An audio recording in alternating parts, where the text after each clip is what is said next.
one way to think of the Korean economic miracle is it's the best example we have about how the market system worked in a country that previously was quite poor, and in one lifetime, people achieved standards of living comparable to the high-income countries. There are other examples, but maybe Korea is the best example of a moderately large country that achieved that.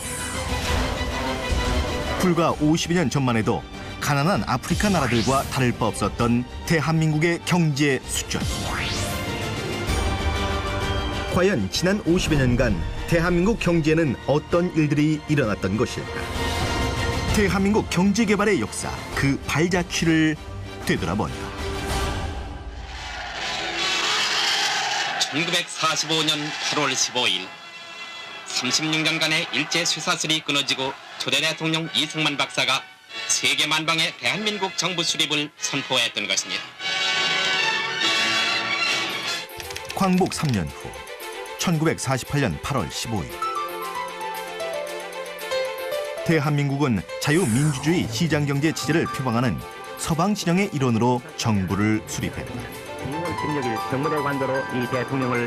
1945년 이후 동서냉전 초기 시대였던 당시 대다수 신생 독립국들은 사유재산제를 부정한 공산국이 되거나 국영 구문이 큰 경제 체제를 택했고 선진 자본주의국들과의 교역을 완전히 끊거나 최소화하는 추세였다. 그러나 시장 경제 체제를 선택한 대한민국은 서구 자본주의 국가들로부터 선진 문명과 기술을 손쉽게 받아들일 수 있었다. 게다가 시장 경제 체제는 한국인들의 자조정신까지 북돋았다. 파독 광부와 간호사, 월남 기술자, 중동 건설 근로자의 예처럼 한국인들은 자신과 가족을 위해 열심히 일했다. 이처럼 대한민국이 선택한 경제 체제는 좋았다. 그러나 그 출발점에서 대한민국은 자립이 불가능할 정도로 너무 가난했다. 그 당시에는 참 먹을 게 없어갖고 산에 가서 칡뿌리를 캐다 먹든가 또는 막 도단한 새싹을 뜯어 먹든가 그야말로 빈곤에서 허덕였죠. 하루 3끼 먹는다는 건 호사스러운 거고 하루에 한두 끼를 잡는 게 태반이었고 말라서 칼퀴같이 양상한 손을 벌리며 외마디 절기로 부르짖었던 할로 기범이 신트림 나는 입으로 소리쳤던 할로 기범이 6.25 전쟁 휴전 후 대외 원조 없이는 살 수가 없었던 대한민국은 1945년부터 1961년간 미국으로부터 총 31억 달러의 막대한 원조를 제공받아 파괴된 시설을 복구하고 경제를 재건했다.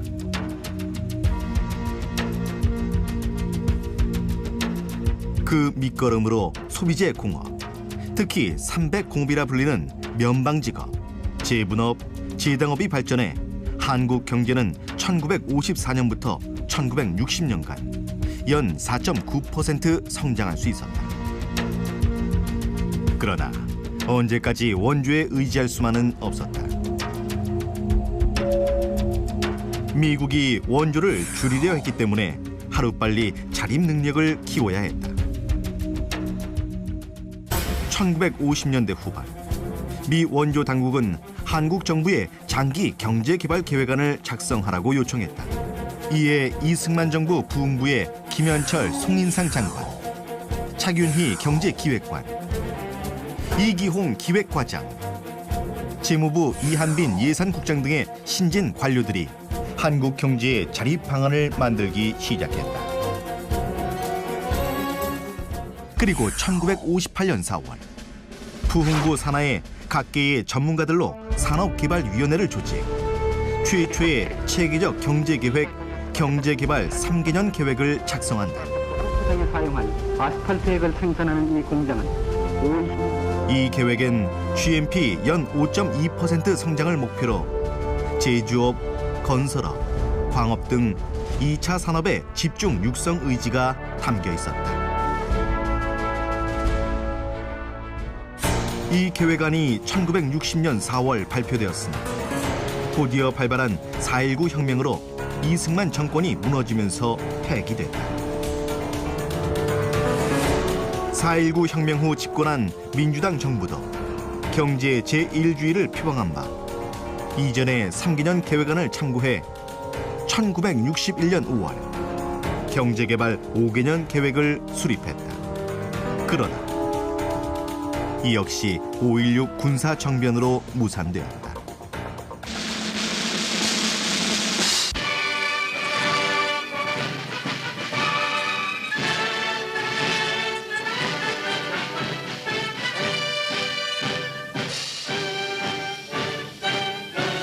우리의 적은 빈곤과 부정부패와 공산주의입니다.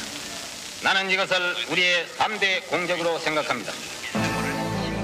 1961년 5월 16일 새벽 박정희가 이끄는 일단의 군인들이 쿠데타를 일으켜 권력을 장악했다.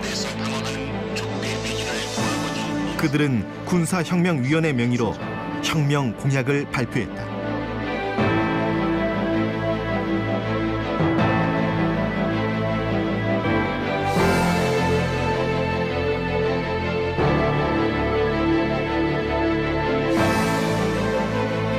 절망과 기하선상에서 허덕이는 민생고를 시급히 해결하고 국가 자주경제 재건에 총력을 기울인다.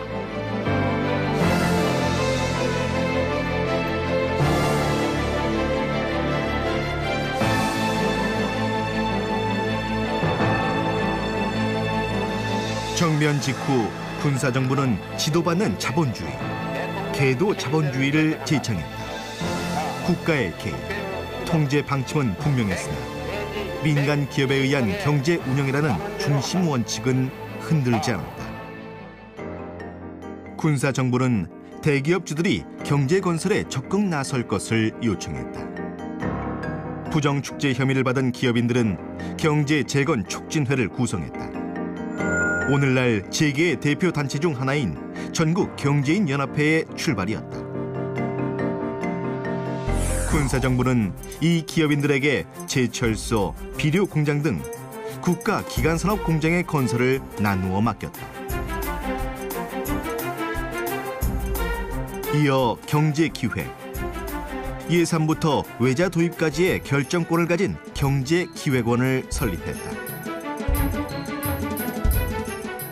그리고 그해 10월, 군사정부는 부정축제금의 환수라는 명목으로 시중은행을 국유화했다.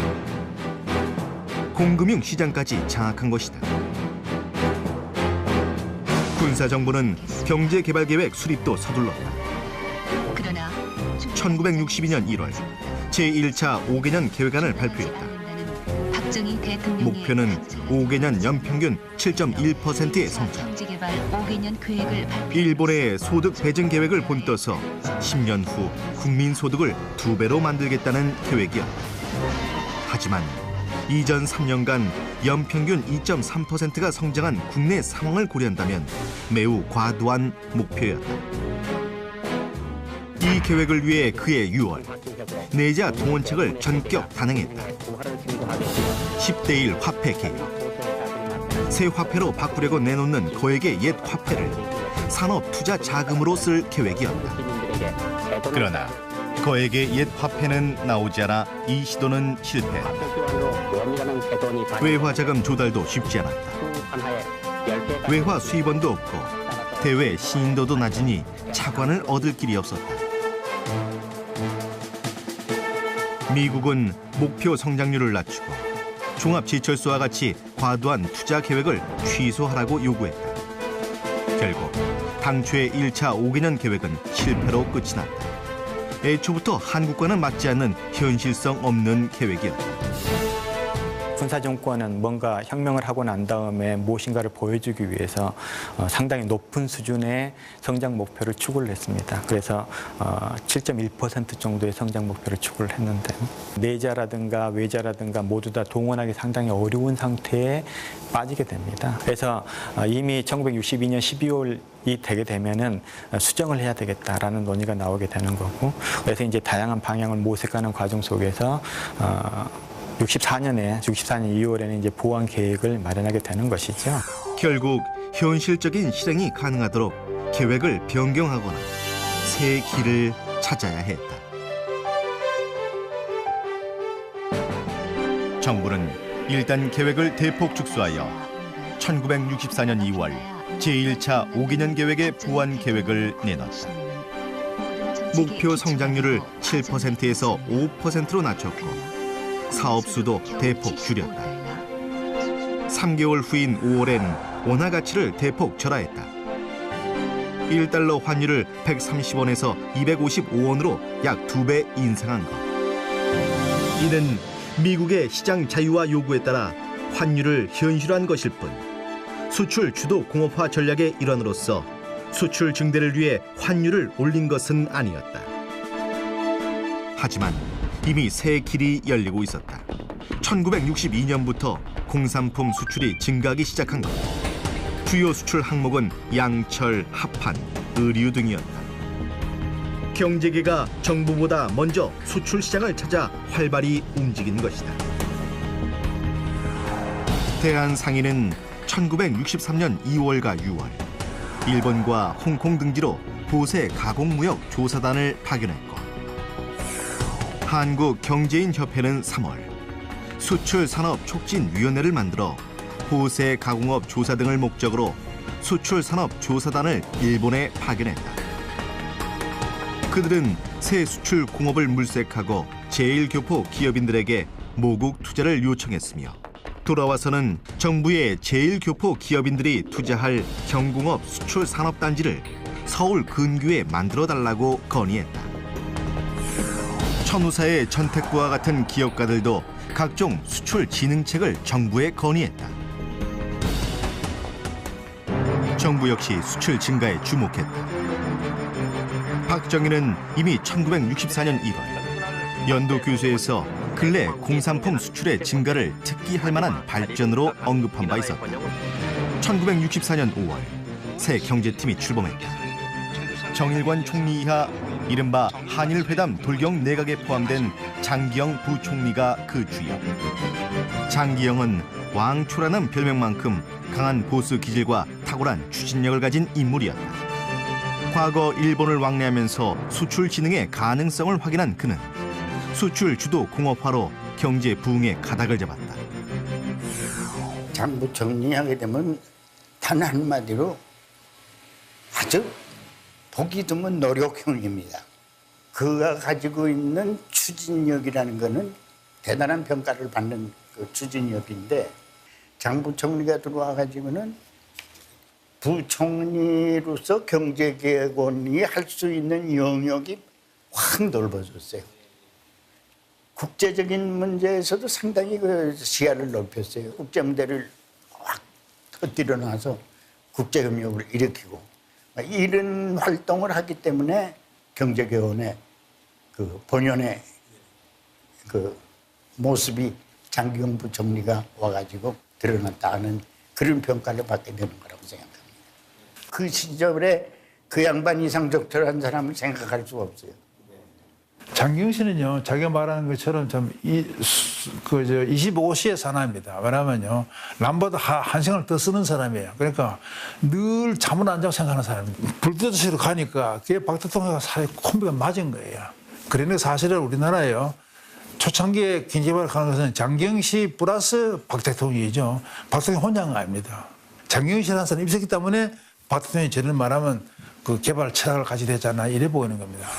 장기영 팀 내 상공부의 박충훈 장관은 수출 제1주의를 표방했으며 김정렴 차관은 1950년대 일본의 경제 부흥 과정을 참고하여 의류 등의 가공무역을 진흥하는 데 주안을 두었다.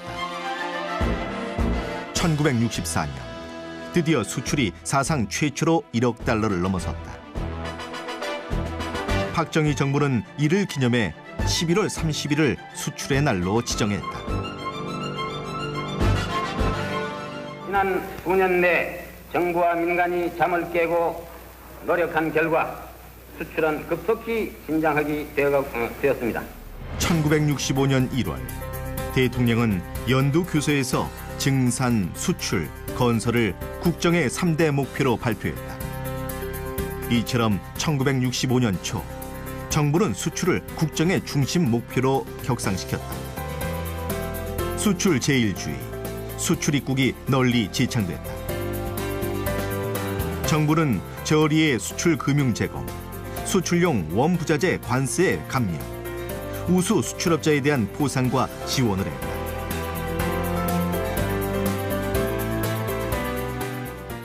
1965년 3월엔 첫 번째 수출 공업단지로서 구로공단의 건설이 시작됐다. 2년 전 기업인들의 일본 시찰 후 건의가 구현된 것이다. 1973년까지 총 60만 평의 세계 공업단지가 만들어져 섬유, 봉제, 기계, 전자 등의 많은 업체가 입주했다. 종업자 수는 1978년 11만 4천 명에 달할 정도였다. 1965년 2월부터는 대통령이 직접 주재하는 수출 진흥 확대 회의가 매월 개최되었다. 박정희 대통령은 첫 회의부터 1979년 사망할 때까지 거의 매회 참석, 수출을 독려했다. 이처럼 1964년 하반기에 박정희 정부는 수출에 최우선을 둔 공업화 전략을 택했다.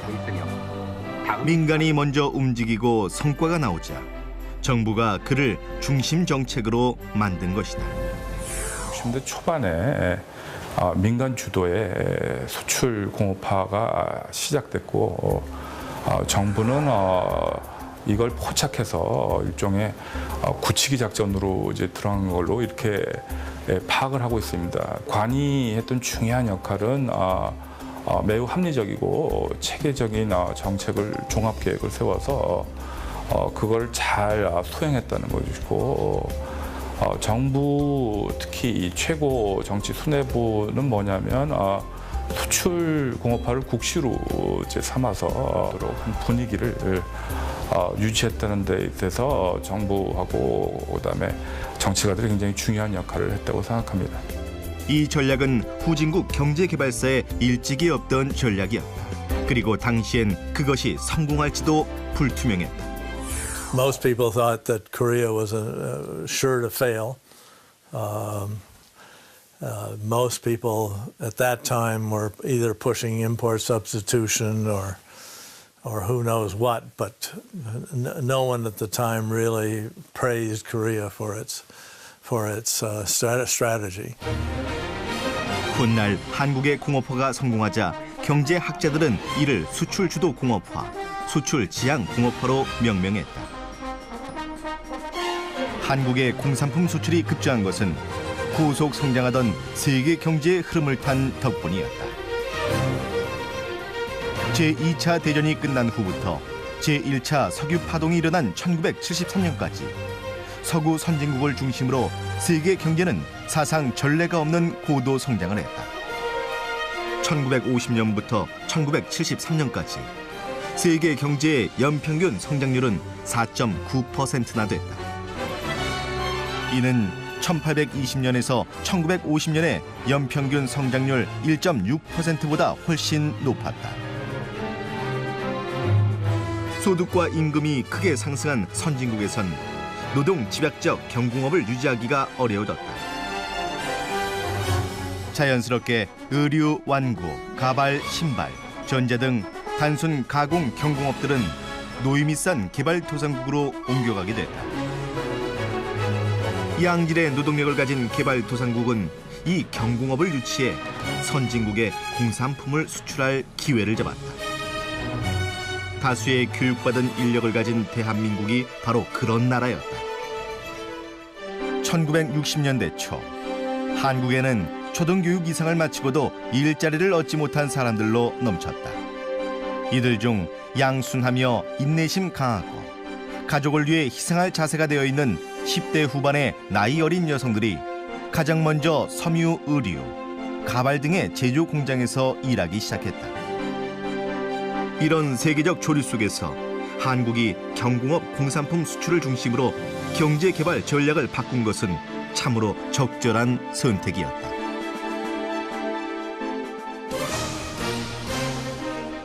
특히 1965년의 한일 국교 정상화는 이 새 전략을 뒷받침하는 데 일조했다.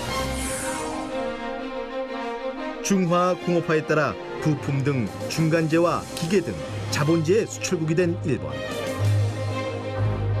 한국은 일본에서 들여온 기계, 부품을 조립 가공해 경공업품을 만들고 그를 미국 등 선진국에 수출하기 시작했다.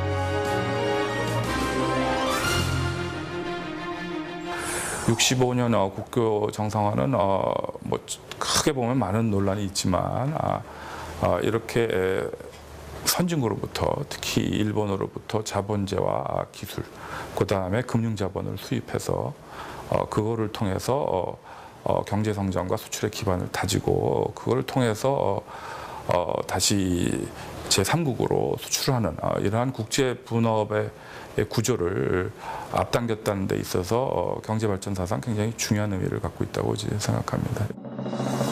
수출은 해마다 급속도로 증가했다.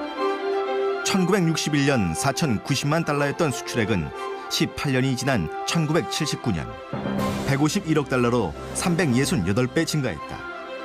연평균 약 40%란 경이로운 증가율이었다. 1960년대에는 섬유 의류, 합판, 가발 등 가공 경공업품이, 1970년대에는 섬유, 전자, 조선 등의 제품이 주요 수출품이었다. 먼저 섬유 의류. 의류와 직물 수출액은 1965년 5,760만 달러였으나 1970년엔 3억 3천만 달러로 급증했다. 이는 전체 수출의 40%에 달한 액수다. 초기에는 미가공 섬유 직물이 주로 수출되었으나 곧 의류 완제품이 주요 수출품이 됐다. 특히 스웨터 등 메리아스 제품의 수출이 활발했다. 수출 품목의 또 다른 공신인 합판 역시 노동 집약적 품목. 전후 복구 수요가 일단락되자 목재업자들은 일본의 합판 가공업을 참고하여 합판 가공에서 새 활로를 찾았다. 1970년경 합판 수출은 수출액의 10%를 넘었다. 우리가 뭐 자원도 없고 사람 그래도 그 교육받은 사람들이 있으니까 노동 집약 산업을 한 거거든요. 이제 그거 중에 하나가 합판 공업이라는 게 그래도 그 뿌리가 일본 시대 때 대성목재라고 좀 오늘 합판을 만들지 않지만 그 1930년대 일본 사람들이 만들었던 공장이고 1940년대에 부산의 동명목재, 광유목재 아주 작은 규모지만 합판을 말든들 그 기초가 있었어요. 또 빨리 그걸 흡수할 수 있는 그 인력들을 가지고 있습니다. 기술 인력도 그렇고 고급 인력들이 있고 하다 보니까 합판이 상당히 그 뭐랄까 급성장을 합니다. 머리카락 팔아요. 갈비 삽니다. 어머니들 머리카락 팔아요. 갈비 삽니다. 네. 쪽진 머리를 싹둑 잘라내 학비를 내고 끼니를 해결하던 시절. 가발 제조는 우리나라 여성의 섬세한 손재주와 풍부한 노동력, 그리고 무엇보다 국내에서 조달 가능한 원료라는 면에서 1960년대 전반 우리나라에 딱 맞는 업종이었다. 가발 수출을 본격화한 이는 서울통상의 사장 최준규다. 1965년 초여름, 박충훈 상공장관은 상공인과의 면담을 가졌다. 서울통상 주식회사의 최준규 사장이 염색한 머리카락 한 다발을 내보였다. 가발을 만들어 수출하겠으니 원모 수출을 금지해달라는 건이었다. 마침 베트남전을 벌이던 미국이 북베트남을 지원한 중국을 견제하기 위해 중국산 원모로 만든 홍콩, 일본산 가발에 대해 일시 수입 금지 조치를 취하자 한국산 가발은 미국 시장에서 날개 돋친 듯 팔리기 시작했다. 1964년 14,000달러에 불과했던 가발 수출액은 1965년 155만 달러, 1966년 1,062만 달러를 거쳐 1970년에는 9,357만 달러가 됐다.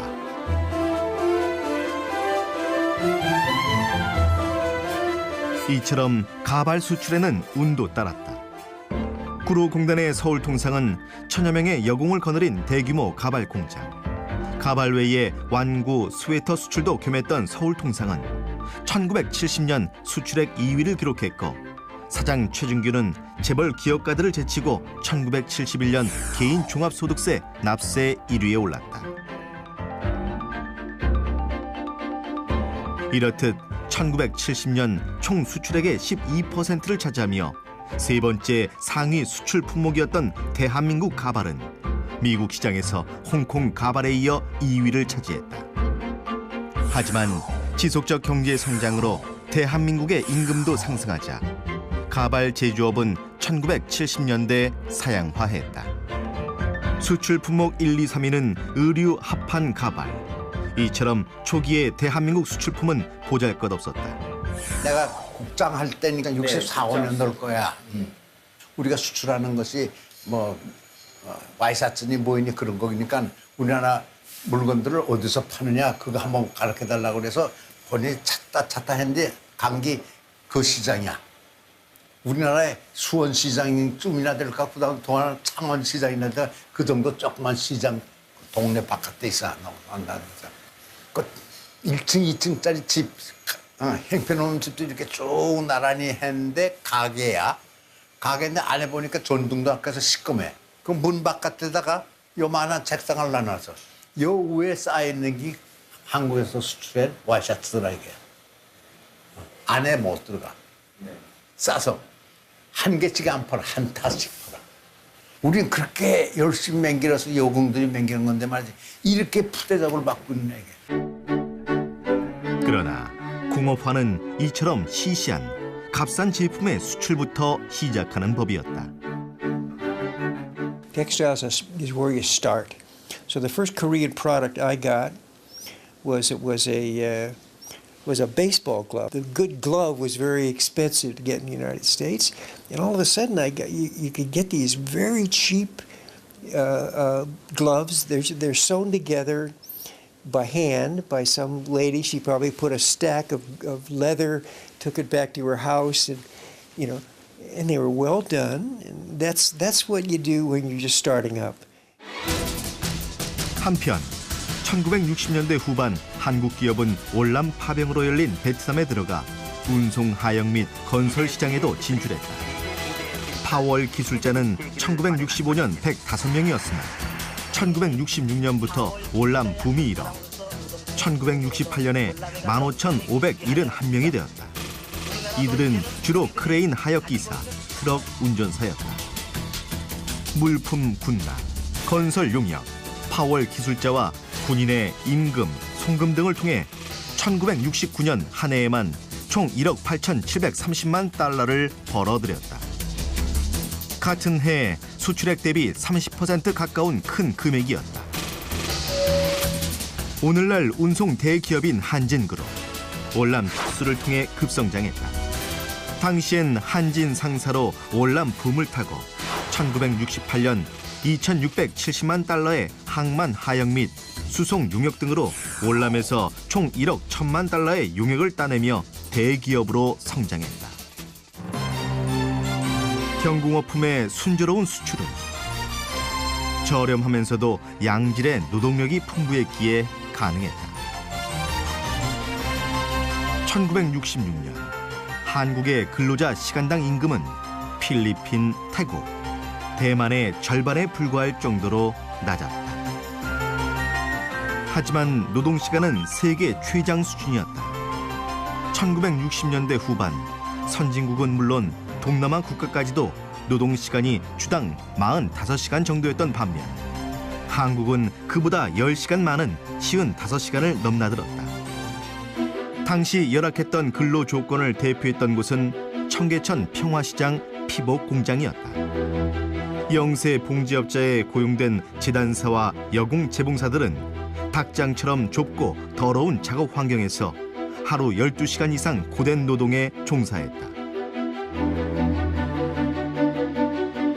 결국 1970년 11월 13일 서울 동대문 평화시장의 봉제업체에서 재단사로 일하던 22세 청년 전태일이 근로기준법을 준수하라고 외치며 분신하는 일이 발생하기에 이르렀다.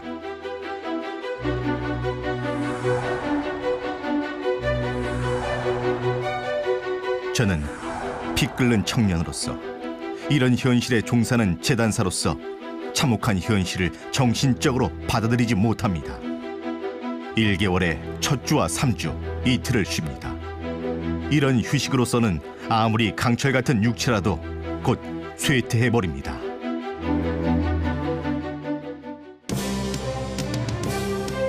그러나 그 무렵 근로자의 실질 임금은 본격적으로 오르고 있었다.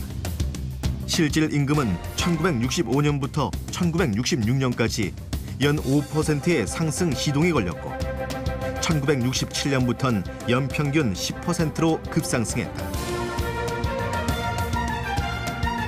이는 한국이 높은 숙련과 기술을 쓰는 산업으로 빠르게 옮겨간 덕분이었다.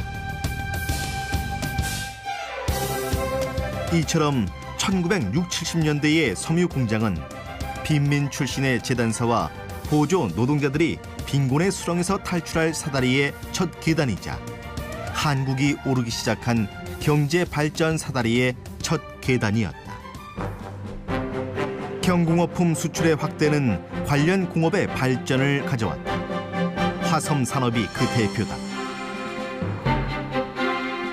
화학 섬유는 1920, 30년대에 처음 발명된 나일론, 폴리에스테르, 아크릴 등을 말한다. 나일론은 견사와, 폴리에스테르는 면사와, 아크릴은 모사와 각기 비슷한 특성이 있었다. 한국에선 1950년대 말부터 수입한 나일론 실을 스트레치 가공하여 직조한 양말이나 직물이 인기를 끌었다. 이에 새로운 사업 기회를 찾던 기업인이 나일론사를 직접 생산하는 공장을 세웠다. 이어서 아크릴, 폴리에스터 공장도 속속 들어섰다. 1957년 이원만, 이원천 형제가 설립한 나일론사 가공업체 한국나일론은 1963년 8월 대구의 차관으로 나일론 F사 제조 공장을 세웠다. 그것이 한국 화섬 산업의 출발이자 코롱그룹의 출발이었다. 코롱에 이어 한일 나일론과 동양 나일론이 나일론사 생산을 시작했다. 이어서 한일 합섬과 동양 합섬이 아크릴사 생산을 시작했고 1969년엔 성경 합섬이 폴리에스테르사 생산을 시작했다. 이 업체들의 외자 도입에 대해 정부와 은행이 지급 보증을 해주었고 부족한 내자도 은행이 융자해주었다. 훗날 이 섬유 기업들은 재벌이라 불리는 대기업 집단으로 발전했다. 초기에는 국내에서 수입하던 것을 국내 생산으로 대체한다라고 하는 그런 목표를 가지고서 화학섬유에 대한 정책들이 시작되었다고 볼 수 있습니다. 규모를 늘릴 필요가 있었는데요. 그래서 이제 초기에는 수입 대체로 시작했지만 규모를 늘리는 과정에서 그 늘렸던 그 규모 자체가 국내의 내수 수요를 충족하고 그걸 넘어서는 그런 일이 벌어지게 됩니다. 그러면 초과되는 부분을 어떻게 처리할 것인가 하는 것이 중요한 이슈가 되었기 때문에 화학섬유의 생산 자체가 새로운 형태로 새로운 걸로 변화되는 그런 계기가 마련되었다고 볼 수 있습니다. 한국형 노동집약적 산업이 활짝 꽃을 핀 것은 일일이 수작업으로 부품을 조립하는 전자공업에서였다. 초기 한국의 전자공업은 외국산 부품으로 가전제품을 조립하는 것으로 출발했다. 바로 1959년 현 LG전자의 전신인 금성사의 라디오, 우리나라 방송문학 활동을 뒷받침해서 플라스틱 재료로 크게 히트한 라키화학의 사장 구인회는 1958년 초 새로운 사업거리로 라디오 국산화를 선택했다. 우리나라 기술자들을 동원해 구인회는 서독인 기술자를 초빙하여 김혜수 등 한국인 기술자들이 라디오 조립을 배우도록 했다. 1959년 11월 일본 산요전기의 진공관을 비롯한 외국산 부품을 단순 조립한 첫 제품을 생산 출고했다. 이후 구인회는 전화 교환기와 흑백 TV도 조립 생산했다. 이렇게 민간업체 주도로 전자제품의 국산화가 시작되자 정부도 전자공업 육성에 적극 나섰다. 정부는 흐름에 맞춰 전자공업진흥법 등 전자산업 육성 계획을 쏟아냈다. 저렴하면서도 양질의 노동력에 반한 미국과 일본의 전자업체들이 부품 생산을 위해 단독 투자나 합작 투자 형태로 대거 진출해왔다. 한국 기업도 전자공업에 속속 진출했다. 국내 최대 기업 집단이던 삼성은 1969년 TV와 진공관 등 생산품 전량 수출을 조건으로 해서 전자공업에 진출했다. 정부가 전자공업에 대한 지원책으로 1970년대 초에 경북 구미에 대규모 산업단지를 건설함으로써 많은 업체들이 입주했다. 이를 계기로 전기 전자제품의 수출이 비약적으로 늘었다.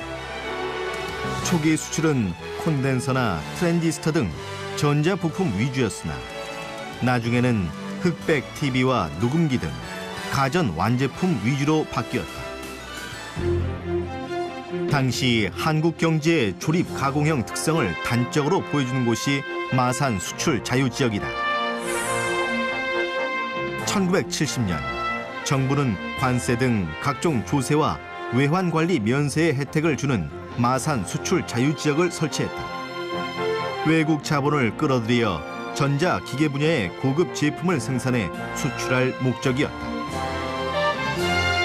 1970년대 마산 수출 자유지역에는 주로 일본계의 90여 개 업체가 최대 3만 명의 근로자를 고용하여 단순 조립 방식의 전자, 금속, 정밀기기 제품을 생산했다. 1979년의 수출액은 6억 달러가량으로서 한국 전체 수출의 4% 정도였다. 실제로 이제 마산 수출 자유지역을 초기에 구상했을 당시에 정부의 머릿속에서는 정책 속에서는 가능하면 우수한 기업들을 많이 유치해서 국내 고용도 증가시키고 국내 산업 구조 발전에도 이바지할 것이다라고 기대를 했지만 막상 실제로 마산 수출 자유지역을 만들어서 운영해 보니까 투자했던 대부분의 기업들이 일본 기업들이었습니다. 그리고 대부분의 기업들이 일본에서는 사용화되고 있는 그런 업종들이 많았고요. 정부가 기대했던 그런 성과는 많이 나타나지 않았다고 볼 수 있습니다. 수출은 1970년대 이후 꾸준히 급증했다. 1971년 10억 달러를 달성한 수출은 1977년 100억 달러를 돌파. 1988년엔 600억 달러를 넘어섰다. 이 시기에 주력 수출품은 정부의 중화학 공업화 정책과 더불어 등장한 중화학 공업 제품이었다. 1988년까지 수출 품목의 1위는 섬유 의류였다. 하지만 1970년대부터 중화학 제품의 수출이 급속히 늘면서 전자제품, 철강제품, 선박 등이 2, 3위 수출 품목으로 올라섰다. 1980년대 후반엔 자동차가 3위의 수출품이 됐다. 1990년대에는 섬유류를 제치고 전자전기가 1위로 올라서고 새로 화공품, 일반 기계 등이 들어왔다. 이처럼 수출 상품이 단기간 내에 고부가가치화한 것은 한국이 경제 발전의 사다리를 빠르게 뛰어 올라갔음을 뜻한다. 1972년 8월 사우디에서 164km의 고속도로 건설 공사를 따낸 삼환기업. 이것이 최초의 중동 건설 진출이었다. 1973년 말 아랍 산유국들의 주도로 석유 가격이 일약 4배로 오른 제1차 오일 쇼크로 석유 수입액이 급증하고 경상수지 적자가 확대되자 정부는 중동 진출에서 활로를 찾았다. 정부는 은행이 중동 진출 건설사의 지급 보증을 서두록 하여, 즉 건설업체의 부도가 날 경우 은행이 배상하게 할 정도로 적극 지원했다. 선두주자인 사만을 필두로 여러 기업이 도로공사와 항만공사를 수주했다. 특히 현대건설은 1976년에 사우디 주베일 산업환 공사를 수주하는 쾌거를 전해왔다. 주베일 산업환 공사는 콘크리트 블록 암벽과 방파제, 대형 유조선 정박시설 공사로 규모가 무려 9억 4천만 달러로 세계 최대 규모였다. 당시 우리 정부 1년 예산의 25%에 해당하는 금액이었다.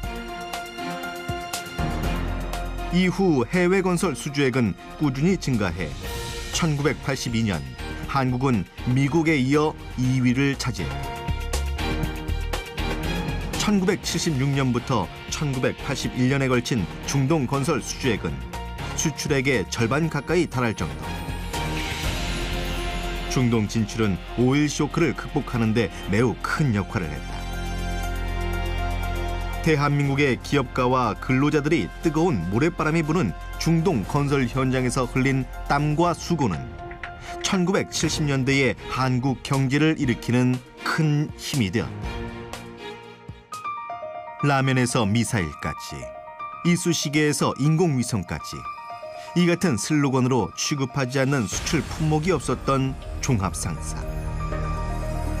종합상사는 일본과 한국에만 있는 독특한 기업 형태로 1975년 수출액이 전체 수출의 2% 이상인 상장 기업을 종합상사로 지정하면서 본격 등장했다. 국내 종합상사 1호는 삼성물산, 이후 쌍용, 대우실업, 국제상사, 한일합섬 등이 뒤를 이었다. 이어 1976년에 고려무역, 효성물산, 반도상사, 선경, 삼화, 금호실업 등이 종합상사 대열에 합류했다. 종합상사 초기에는 소수의 인기 품목을 단순 수출하는 방식으로 1970년대 후반까지 섬유류 수출에 주력했다. 1990년대에는 종합상사가 지닌 영업, 정보, 금융 능력 등을 이용해 서로 다른 형태의 공급원을 한데 묶어 사업을 수행하는 프로젝트형 사업으로 확대했다. 급기야 1990년대 중반 전체 수출의 50%를 차지할 정도로 종합상사는 비약적인 성장을 거두었다. 한마디로 한국 수출의 견인차 역할을 했던 것이다. 지난 50여 년간 수출이 증가하는 동안 수입도 증가했다. 국제 수지 적자가 지속되면서 개발 전략의 지속 가능성에 의문이 제기되기도 했다. 그러나 한국 경제는 수출 성장과 더불어 대외 균형에도 도달했다. 수출과 수입 비율은 수출로 수입을 얼마나 충당할 수 있는가, 곧 대외 자립의 정도를 나타내는데 그 수치는 경제 개발과 더불어 계속 상승했다.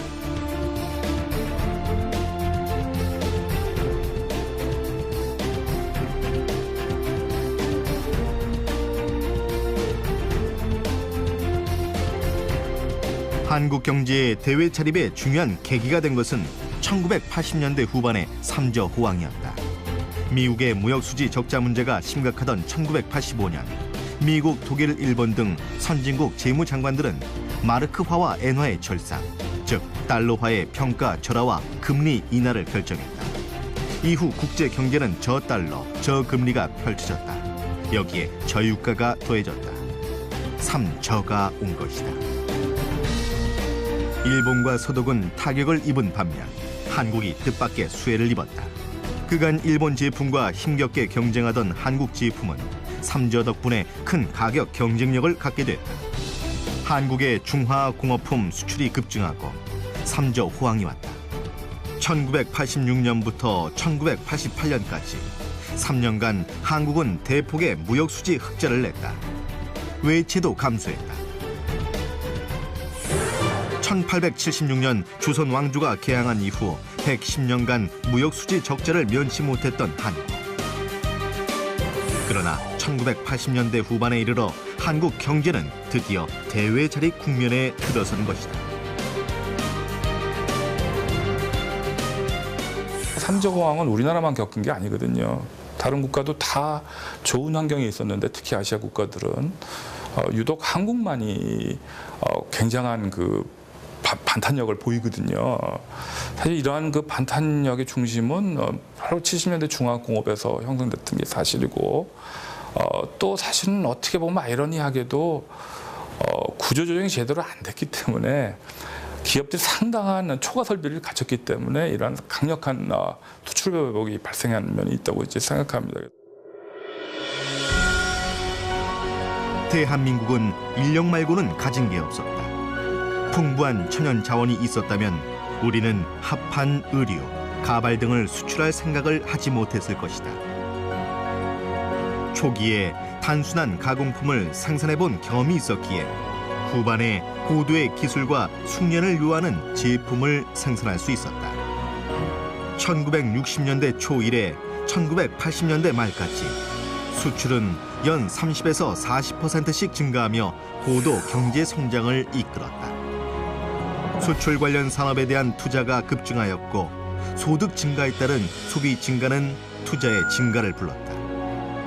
이처럼 수출, 투자, 소비가 연쇄적으로 증가하는 선순환을 통해 한국 경제는 세계 최고 수준의 고도 성장을 이룩했다. 이 수출을 통해 한국인은 세계인으로 바뀌었다. 폐쇄된 나라에서 고립된 채 살아온 한국인. 그러나 수출 주도 공업화는 한국인을 세계 무대에서 활약하는 주인공으로 바꿔놓았다. 한국인은 세계의 다양한 선후진국들과 교류하고 협력하는 세계인이 되었다. 이처럼 수출 주도 공업화 전략의 결과 한국에는 세계 경영 체제가 들어섰다. 앞으로도 이 세계 경영의 질을 더욱 높임으로써 대한민국 경제는 더 선진화할 수 있을 것이다.